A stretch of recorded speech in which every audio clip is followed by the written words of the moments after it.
মধ্যপ্রাচ্যে যুক্তরাষ্ট্রের সামরিক স্থাপনাগুলোর ওপর হামলায় গত 24 ঘন্টায় 2 শতাধিক মার্কিন সেনা হতাহত হয়েছে বলে দাবি করেছে ইরান।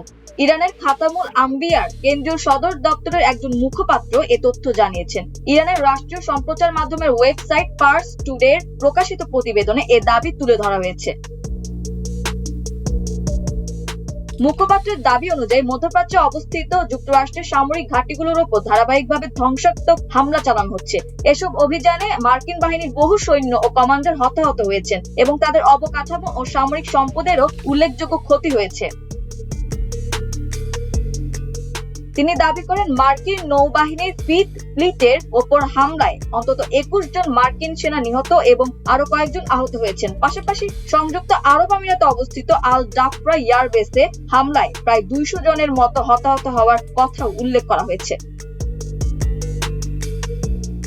এছাড়া পারস্য উপসাগরের উত্তরে মার্কিন মালিকানাধীন একটি তেলবাহী জাহাজেও হামলার ঘটনা ঘটেছে বলে দাবি করেছে ইরান। ওই হামলাতেও হতাহতের ঘটনা ঘটেছে বলে জানানো হয়েছে। এদিকে যুক্তরাষ্ট্র ও তার ঘনিষ্ঠ মিত্র ইসরায়েলের সঙ্গে চলা যুদ্ধের মধ্যে ইরানের প্রেসিডেন্ট মাসুদ পেজেশকিয়ান জাতির উদ্দেশ্যে ভাষণ দিয়েছেন। ভাষণে তিনি বলেছেন, শত্রুকে 1 ইঞ্চি জমিও দখল করতে দেবে না ইরান।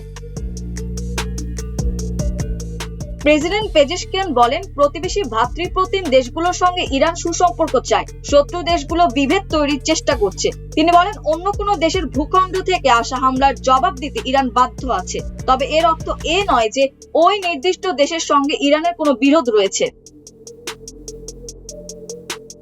ইরানের প্রেসিডেন্ট বলেন, যারা ইরানকে আক্রমণ করবে তাদের বিরুদ্ধে তেহরান শক্ত অবস্থানে রয়েছে ও অত্যন্ত জোরালোভাবে এর জবাব দেওয়া হবে। পেজেশকিয়ান জনগণকে ঐক্যবদ্ধ থাকার ও রাস্তায় নামার আহ্বান জানিয়ে বলেন, ইরানের মাটি ও পানি রক্ষায় সবার এগিয়ে আসা উচিত। জনগণের স্বতঃস্ফূর্ত অংশগ্রহণের মাধ্যমে ইরান শত্রুকে তার 1 ইঞ্চি জমিও দখল করতে দেবে না।